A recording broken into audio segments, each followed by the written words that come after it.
سال 1907 آذار 11 آذار 1907 مالامل بغداد بو. رجا او روژه وقت اعلان کری اتفاقیه آذاره ازو خشکا خوجی طبعا المالكي بوين من ديت مالامك قلقا بكيف بون جاده تجي خلكو او بون امت كاركري بوين ازو خشكا خوجي كردستان اول شنندو صالا بچي كتير جلكت نيل برما بون البردرگهي بوين ما هنگ ديت خلكتين ترقصنو اوات تبيجن عرب بون وهند كردك جي بيتاكو تشون منيش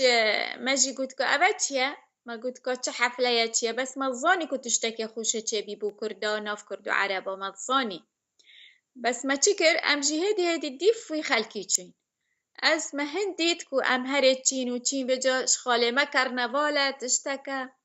ما هنديتكو أم قهشتينا تقولي وقت خو شارع الرشيد يعني سنترا بغدابو نوفي خلقي دابو خلقك عجايب كيف جن مير كرد بجلكيت خو عرب بجلكيت خو بجا ام چون قد ام نتواستيان بجا حتى من ديتي ابدا بيتا درنك من قلت لازم ابچينا بنكده بجنا بچلي هاطين هيدي جي ام چون بجا وقتي ام چون نبا دايكا من قلتي هنجل كيري بون چبون والله ام چبوين ام قلبي خلقي چبوين المهم رجا باشتر سبيدي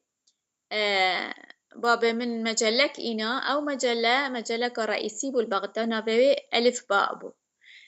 تصوري بكسر كفاريوي شكلي سروچاويت خشكا من كردستاني يا بري خودة عثماني ودستتويجي تفكري بچم من كنت أبا چبو با از تو بوين بوچي أس نگرتم ديارة وقت أمل ناف جادة شارع الرشيد مصورة كيا قرتي لوي مجلة ويا طاناي بچا أو روجا كا قلقا خوش بو القتل بيرا من ناچيت